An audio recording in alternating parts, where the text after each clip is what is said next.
అధికార వికేంద్రీకరణ పేరుతో 3 రాజధానులు అంటూ సీఎం జగన్ చిలక పలుకులు పలికారని తిరుపతి టీడీపీ మాజీ ఎమ్మెల్యే సుగుణమ్మ విమర్శించారు. జగన్ ప్రతిపక్షంలో ఉండగా అమరావతి రాజధాని అన్నారని, అధికారంలోకి వచ్చాక 3 రాజధానులు ఏర్పాటు చేస్తున్నామని తెలిపారు.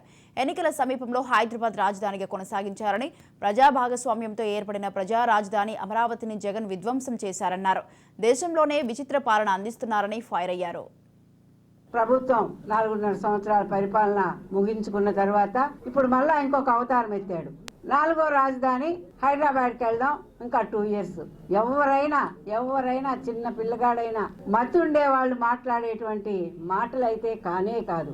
అంటే ఆయనకు తెలియకుండానే ఆయన నోటి వెంట తిరుగు ప్రయాణం చేస్తున్నాడా అనే విధంగా ఆయన మనసులో నుంచే, ఆయన బుర్రలో నుంచే మరి మాటలు వస్తున్నాయి. మనం చూసాం, మన తిరుపతి నగరంలో ఎడ్యుకేషనల్ సమ్మిట్ జరిగింది. ఆ సమ్మిట్ ఆయనే పెట్టించుకొని మరి అక్కడ ఏదో మాట్లాడాలని, మైలేజ్ తెచ్చుకోవాలని పెట్టినటువంటి మీటింగ్ లో ఆయనే మరి పంపిస్తే ఇంటికి పోతాను అని అనడం, మరి అతనికే నమ్మక లేకపోవడం. నేను తప్పక ఇంటికి పోతున్నాను అని ఆయనకు మనసా వాచా తెలుస్తోంది. ఆయనకు ప్రతి ఒక్కరికి 6th సెన్స్ అనేది ఉంటుంది. అది మనకు చెప్తుంది ఏం జరగబోతుంది, మంచి ఏంటి చెడ్డేంటని.